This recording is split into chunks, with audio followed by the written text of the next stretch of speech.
ലോകേഷ് കനകരാജിന്റെ വമ്പൻ കംബാക്ക് കഴിഞ്ഞ ഒരാഴ്ചയായി സോഷ്യൽ മീഡിയയും യൂട്യൂബും സിനിമാ ഗ്രൂപ്പുകളും തുറന്നാൽ ഈ ഒരൊറ്റ ചർച്ച മാത്രമേ കാണാനുള്ളൂ. എല്ലാവർക്കും പറയാനുള്ളത് അരുൺ മാതേശ്വരൻ സംവിധാനം ചെയ്ത DC എന്ന ചിത്രത്തെക്കുറിച്ചും അതിൽ ലോകേഷിനെ കുറിച്ചുമാണ്. ലോകേഷ് എന്ന നടന്റെ സ്ക്രീൻ പ്രസൻസും അഭിനയവും വാനോളം പുകഴ്ത്തുകയാണ് സിനിമാ ലോകം. പക്ഷെ തികച്ചും യുക്തിസഹമായ ഒരു ചോദ്യം ഇവിടെ ചോദിക്കേണ്ടതുണ്ട്. ആരുടെ കംബാക്കാണിത്? ആക്ടർ ലോകേഷിന്റെയോ അതോ ഡയറക്ടർ ലോകേഷിന്റെയോ? ഡയറക്ടർ ലോകേഷിന് തിരിച്ചു വരാതിരിക്കുമോ? LCU ലോകേഷ് ഉപേക്ഷിച്ചു എന്ന സത്യം അറിഞ്ഞുകൊണ്ട് തന്നെ എത്ര നാൾ നിങ്ങൾ അറിയാത്ത പോലെ നടിക്കും? അവസാന സിനിമയായ കൂലിയിൽ എവിടെയാണ് ലോകേഷിന് കാലിടറിയത്? രജനികാന്ത് എന്ന മഹാമേരുവിന് മുന്നിൽ സ്വന്തം മേക്കിംഗ് ശൈലിയും ഐഡന്റിറ്റിയും പൂർണ്ണമായി അടിയറവ് വെച്ച് ചെയ്ത ഒരു പ്രൊജക്ട് ആയിരുന്നു അത്. Director Lokesh south Indian cinema പ്രേമികൾക്ക് മുൻപിൽ വെച്ചു നീട്ടിയ വാഗ്ദാനങ്ങളുടെ വലിയൊരു ലിസ്റ്റ് നിങ്ങൾക്ക് ഓർമ്മയുണ്ടോ? Kaithi 2, Vikram 2, Rolex stand alone, Irumbu Kai മായാവി, കമലഹാസനും രജനികാന്തും ഒന്നിക്കുന്ന ഒരു സിനിമ. ഇതിൽ ഏതെങ്കിലും ഒന്നിന് ഇപ്പൊ കൃത്യമായ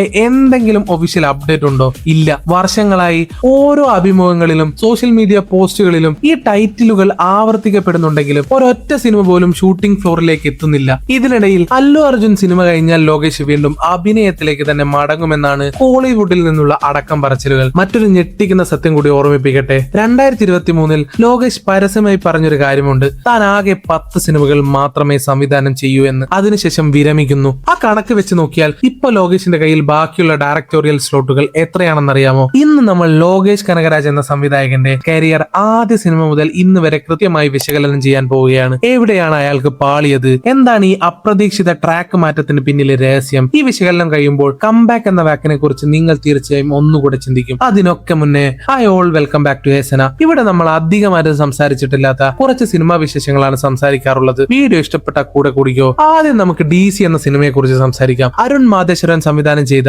സൺ പിക്ചേഴ്സ് നിർമ്മിച്ച ഈ ചിത്രത്തിലൂടെയാണ് ലോകേഷ് ആദ്യമായി ഒരു ഫുൾ ലെങ്ത് നായകനായി അരങ്ങേറ്റം കുറിക്കുന്നത്. ക്ലാസിക് ദേവദാസ് കഥയുടെ തികച്ചും റോ ആയ ഒരു modern bloody action version. Lokesh Devadas ആയും വാമികി ഗബി ചന്ദ്രയായും എത്തിയ ഒരു ഇന്റൻസ് വയലന്റ് റൊമാൻസ്. തിയേറ്ററുകളിൽ എത്തിയ DCക്ക് പ്രേക്ഷകരിൽ നിന്നും ബോക്സ് ഓഫീസ് അനലിസ്റ്റുകളിൽ നിന്നും അത്യുഗ്രൻ സ്വീകരണമാണ് ലഭിച്ചത്. വെറും ഒരു ചോരക്കളി എന്നതിലുപരി കഥാപാത്രങ്ങളുടെ മാനസിക സംഘർഷങ്ങൾക്കും വൈകാരിക തലങ്ങൾക്കും ചിത്രം വലിയ പ്രാധാന്യം നൽകി. സിനിമയുടെ സാങ്കേതിക വശങ്ങൾ കൃത്യമായി അറിയാവുന്ന ഒരു മികച്ച ഡയറക്ടർ ആയതുകൊണ്ട് തന്നെ ക്യാമറയ്ക്ക് മുന്നിൽ ഒരു ആക്ടർ എന്ന നിലയിൽ എന്താണ് നൽകേണ്ടതെന്ന് ലോകേഷിന് വ്യക്തമായ ധാരണയുണ്ടായിരുന്നു. ഒട്ടും നാടകീയതയില്ലാത്ത സ്വാഭാവികമായ ബോഡി ലാംഗ്വേജ് ലോകേഷ് സ്ക്രീനിൽ നിലനിർത്തി. പിന്നെ വാമികി ഗബി അവതരിപ്പിച്ച ചന്ദ്ര ക്യാരക്ടറും പീക്ക് തന്നെയായിരുന്നു. എമ്മാതിരി ആക്ടിംഗ്. ഇതിനൊപ്പം എടുത്തു പറയേണ്ടത് അനിരുദ്ധിന്റെ സംഗീത മാന്ത്രികതയാണ്. ഓരോ സ്ലോ മോഷൻ ഫ്രെയിമിലും രോമാഞ്ചം കൊള്ളിക്കുന്ന, തിയേറ്ററുകളെ ഇളക്കി മറിക്കുന്ന പശ്ചാത്തല സംഗീതമാണ് അനിരുദ്ധ് ഒരുക്കിയത്. തുടക്കത്തിൽ സർട്ടിഫിക്കറ്റും വയലന്റ് കണ്ടന്റും കാരണം കുടുംബ പ്രേക്ഷകർ തിയേറ്ററുകളിൽ എത്തുമോ എന്ന് ചിലർ സംശയിച്ചിരുന്നു. എന്നാൽ എല്ലാ കണക്കുകൂട്ടലുകളും തെറ്റിച്ചുകൊണ്ട്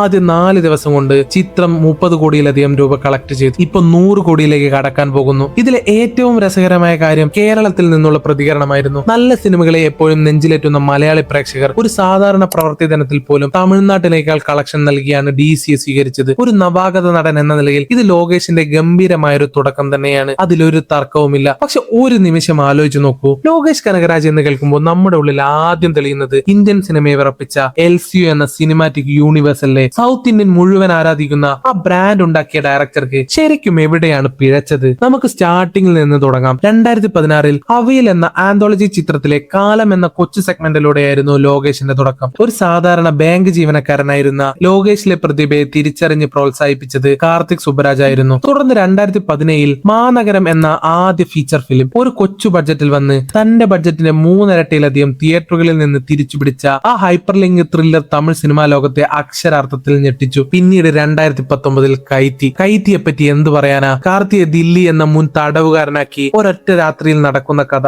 അനാവശ്യമായ പാട്ടുകളോ നായികയോ കോമഡിയോ ഇല്ലാതെ തികച്ചും റോ ആയ മേക്കിംഗ്. ദീപാവലിക്ക് വിജയുടെ ബിഗിൽ എന്ന വമ്പൻ ചിത്രത്തിനൊപ്പം ക്ലാഷ് റിലീസായി വന്നിട്ടും തിയേറ്ററുകളിൽ വിസ്മയം തീർത്ത കൈത്തി വെറും ഒരു ഹിറ്റ് ആയിരുന്നില്ല. അതൊരു കൾട്ട് ക്ലാസിക്കായി മാറുകയായിരുന്നു. അവിടെയായിരുന്നു LCU എന്ന മഹത്തായ ആശയത്തിന്റെ ശരിക്കുമുള്ള അടിത്തറ. അവിടെ നിന്ന് ലോകേഷിന് ഒരിക്കലും തിരിഞ്ഞു നോക്കേണ്ടി വന്നിട്ടില്ല. 2021 ദളപതി വിജയ്ക്കൊപ്പം മാസ്റ്റർ JD എന്ന പ്രൊഫസറുടെ കഥാപാത്രത്തിലൂടെ അതുവരെ ആരും കാണാത്ത ഒരു വിജയെ ലോകേഷ് നമുക്ക് സമ്മാനിച്ചു. ഇത് 50% എന്റെയും 50% വിജയ് സാറിന്റെയും സിനിമയാണെന്നാണ് ലോകേഷ് അന്ന് പറഞ്ഞത്. 2022 തന്റെ എക്കാലത്തെയും വലിയ റോൾ മോഡലായ കമലഹാസനൊപ്പം വിക്രം, ഫഹദ് ഫാസിലിന്റെ അസാധ്യ പ്രകടനം, വിജയ് സേതുപതിയുടെ വില്ലനിസം, ഒടുവിൽ തിയേറ്ററുകളെ പ്രകമ്പനം കൊള്ളിച്ചുകൊണ്ട് ക്ലൈമാക്സിൽ സൂര്യയുടെ റോളക്സ് സർപ്രൈസ് ക്യാമിയോ തിയേറ്ററുകളിൽ തീർത്ത ആ ഓളം വാക്കുകൾക്ക് അതീതമായിരുന്നു. 400 മുതൽ 500 കോടി വരെ വാരിക്കൂട്ടി ആ ചിത്രത്തിലൂടെ LCU ഒഫീഷ്യലായി ഇന്ത്യ മുഴുവൻ തരംഗമായി. തുടർന്ന് 2023 വീണ്ടും വിജയിക്കൊപ്പം ലിയോ ചിത്രം 600 കോടിയോളം നേടി തമിഴ് സിനിമയിൽ തന്നെ ഏറ്റവും വലിയ ഇൻഡസ്ട്രി ഹിറ്റുകളിൽ ഒന്നായി മാറി. കൈത്തി, വിക്രം, ലിയോ എന്നീ 3 സിനിമകൾ ചേർന്ന് മാത്രം 1200 കോടിയിലധികം രൂപയാണ് ബോക്സ് ഓഫീസിൽ നിന്ന് വാരിയത്. കമലഹാസൻ, വിജയ്, സൂര്യ, കാർത്തി എന്നിവരെല്ലാം ഒന്നിക്കുന്ന ഒരു മെഗാ മൾട്ടിസ്റ്റാർ യൂണിവേഴ്സ് പ്രേക്ഷകരുടെ ഏറ്റവും വലിയ സ്വപ്നമായി മാറി. എന്നാൽ ആ വിജയക്കുതിപ്പിന് പെട്ടെന്നാണ് ഒരു അപ്രതീക്ഷിത ബ്രേക്ക് വീണത്. കൂലി. ഇത്രയും വലിയ വിജയങ്ങൾ കണ്ടപ്പോൾ സൂപ്പർ സ്റ്റാർ രജനീകാന്തിനൊപ്പം ഒന്നിക്കാൻ ഒരു ക്ഷണം വരുന്നു. രജനീകാന്തിനെ പോലുള്ള ഒരു ഇതിഹാസ താരത്തിന്റെ ഓഫർ വന്നപ്പോൾ ലോകേഷിന് അത് നിരസിക്കാൻ സാധിച്ചില്ല. കരിയറിലെ ഏറ്റവും ഉയർന്ന പ്രതിഫലവും സൺ പിക്ചേഴ്സിന്റെ വലിയ പിന്തുണയും ലഭിച്ചു. എന്നാൽ തന്റെ സ്വപ്ന ലൈനപ്പിൽ ഇല്ലാതിരുന്ന ഒരു പ്രോജക്ട് തിടുക്കത്തിൽ ഏറ്റെടുത്തപ്പോൾ ലോകേഷ് എന്ന ക്രാഫ്റ്റ്മാന് സ്വന്തം നിലവാരം കാത്തു സൂക്ഷിക്കാൻ കഴിഞ്ഞില്ല. തിരക്കഥയിലെ കൃത്യതയില്ലായ്മ, ലോജിക്കില്ലാത്ത രംഗങ്ങൾ, തട്ടിക്കൂട്ടിയ ടിസ്റ്റുകൾ എന്നിവ കാരണം നിരൂപകരിൽ നിന്നും സാധാരണ പ്രേക്ഷകരിൽ നിന്നും മിക്സഡ് ആയ പ്രതികരണമാണ് കൂലിക്ക് ലഭിച്ചത്. ലോകേഷ് സ്വന്തം ഹൈപ്പിനും സ്റ്റാൻഡേർഡിനും ഇരയായി മാറിയെന്ന് പലരും വിമർശിച്ചു. അങ്ങനെ ലോകേഷ് ആദ്യമായി വീണു. ഇനി തുടക്കത്തിൽ ഞാൻ സൂചിപ്പിച്ച കണക്കിലേക്ക് വരാം. 2023 ലോകേഷ് പരസ്യമായി പ്രഖ്യാപിച്ചതാണ് 10 സിനിമകൾ സംവിധാനം ചെയ്ത് താൻ career അവസാനിപ്പിക്കുമെന്ന്. Maanagaram, കൈതി, master, Vikram, Leo, കൂലി ഇതിനകം 6 സിനിമകൾ ചെയ്തു കഴിഞ്ഞു. ഇനി ലോകേഷിന്റെ കയ്യിൽ ബാക്കിയുള്ളത് വെറും 4 സ്ലോട്ടുകളാണ്. അതിലൊന്ന് ഇപ്പോൾ അല്ലു അർജുന്റെ കൂടെ വരാനിരിക്കുന്ന പ്രോജക്ട് എടുത്തു കഴിഞ്ഞു. അങ്ങനെയാണെങ്കിൽ ഇനി ബാക്കിയുള്ളത് വെറും 3 സ്ലോട്ടുകളാണ്. ഈ 3 സ്ലോട്ടുകൾ കൊണ്ട് കൈതി 2, വിക്രം 2, റോളക്സ് സ്റ്റാൻഡലോൺ, ഇരുമ്പ് കൈ, മായാവി, ലിയോ 2 എന്നീ വലിയ സിനിമകൾ എങ്ങനെ പൂർത്തിയാക്കാൻ സാധിക്കും? DCക്ക് ശേഷം ലോകേഷിന്റെ അടുത്ത സംവിധാന സംരംഭം തെലുങ്ക് സൂപ്പർ സ്റ്റാർ അല്ലു അർജുന്റെ കൂടെയുള്ള AA23 ആണ്. മൈത്രി മൂവി മേക്കേഴ്സ് നിർമ്മിച്ച് അനിരുദ്ധ് സംവിധാനം ചെയ്യുന്ന ഈ പാൻ ഇന്ത്യൻ പ്രൊജക്ടിന്റെ പ്രഖ്യാപനം വലിയ രീതിയിൽ ആഘോഷിക്കപ്പെട്ടിരുന്നു. എങ്കിലും ലോകേഷിന്റെ മറ്റ് സ്വപ്ന പ്രൊജക്ടുകളുടെ അവസ്ഥ എന്താണ്? നമുക്കതൊന്ന് നോക്കാം. ഇരുമ്പ് കൈ, മായാവി. 10 വർഷങ്ങൾക്ക് മുൻപ് ലോകേഷ് എഴുതി വെച്ച തന്റെ സ്വപ്ന പ്രൊജക്ട്. ഒരു കൈ നഷ്ടപ്പെട്ട നായകൻ ഇരുമ്പ് കൈ ഘടിപ്പിച്ച് നീതിക്കായി പോരാടുന്ന സയൻസ് ഫിക്ഷൻ ആക്ഷൻ ഡ്രാമ. ആദ്യം സൂര്യയോടും പിന്നീട് ബോളിവുഡ് താരം അമീർ ഖാനോടും ചർച്ച ചെയ്ത ഈ പ്രൊജക്ടിന് വർഷങ്ങളായി യാതൊരു പുരോഗതിയുമില്ല. അടുത്തത് റോളക്സ് സ്റ്റാൻഡലോൺ. വിക്രം സിനിമയുടെ ക്ലൈമാക്സിൽ സൂര്യ വിറപ്പിച്ച അധോലോക നായകന്റെ കഥ. 2023 സൂര്യ തന്നെ പൊതുവേദിയിൽ വെച്ച് ഒഫീഷ്യലായി പ്രഖ്യാപിച്ച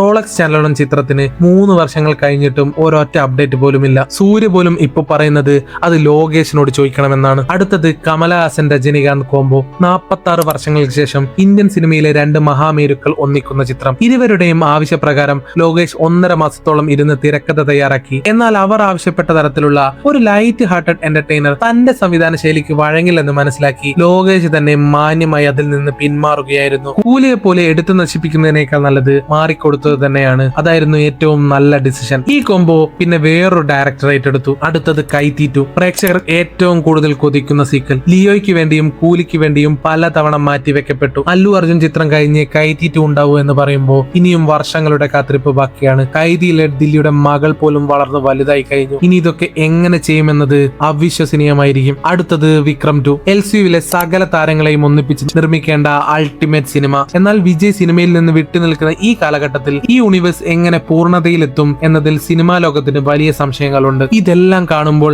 ഒരു സിനിമാ പ്രേമിക്ക് തോന്നുന്നത് ഒന്നു മാത്രമാണ്: നമ്മൾ ഈ സിനിമകളെ അത്രയേറെ ആത്മാർത്ഥമായി സ്നേഹിച്ചവരാണ്. കൈതി കണ്ട് രാത്രി മുഴുവൻ ചർച്ച ചെയ്തവരാണ്. വിക്രത്തിന്റെ ക്ലൈമാക്സിൽ സീറ്റിൽ നിന്ന് ചാടി എഴുന്നേറ്റവരാണ്. ലിയോയുടെ ഓരോ അപ്ഡേറ്റുകൾക്കുമായി കാത്തിരുന്നവരാണ്. ഓരോ അനൗൺസ്മെന്റും ഒരു സംവിധായകൻ പ്രേക്ഷകന് നൽകുന്ന വാക്കാണ്. ആ വാഗ്ദാനങ്ങൾ ഓരോന്നായി മാറ്റിമറിക്കപ്പെടുമ്പോൾ ആരാധകർക്ക് തോന്നുന്ന നിരാശ വളരെ വലുതാണ്. DCയിലെ അഭിനയത്തിന് കിട്ടിയ വമ്പൻ സ്വീകാര്യത കൊണ്ട് ലോകേഷ് ഒരുപക്ഷെ കൂടുതൽ അഭിനയ പ്രൊജക്ടുകളിലേക്ക് ഇരിഞ്ഞേക്കാം. എന്നാൽ ക്യാമറയ്ക്ക് പിന്നിൽ നിന്ന് ഇന്ത്യൻ സിനിമയെ ഞെട്ടിച്ച ആ സംവിധായകന്റെ ക്രാഫ്റ്റിനെ നമ്മൾ ഒരിക്കലും മറക്കില്ല. ആ പ്രതിഭ പൂർണ്ണ ശക്തിയോടെ സ്വന്തം യൂണിവേഴ്സിലേക്ക് തിരികെ വരിക തന്നെ ചെയ്യും. ലോകേഷ് പ്രേക്ഷകർ ഇനിയും കാത്തിരിക്കാൻ തയ്യാറാണ്. പക്ഷെ അവരെ നിരാശരാക്കരുത്. നിങ്ങൾക്ക് എന്ത് തോന്നുന്നു? ഈ പറഞ്ഞ 5 പ്രൊജക്ടുകളിൽ ഏതായിരിക്കും ആദ്യം സ്ക്രീനിലെത്തുക? ഇനി ലോകേഷ് അഭിനയവുമായി മുന്നോട്ട് തന്നെ പോകുമോ, അതോ ഇതെല്ലാം പ്രഖ്യാപനങ്ങളിൽ മാത്രം ഒതുങ്ങി പോകുമോ? നിങ്ങളുടെ അഭിപ്രായങ്ങൾ താഴെ കമന്റായി രേഖപ്പെടുത്തൂ. വീഡിയോ ഇഷ്ടമായ ലൈക്ക് ചെയ്യാനും ഹൈപ്പ് ചെയ്യാനും സബ് ചെയ്യാനും മറക്കല്ലേ. അടുത്തൊരു വീഡിയോയുമായി കാണുന്നവരെ സൈനിങ് ഓഫ്.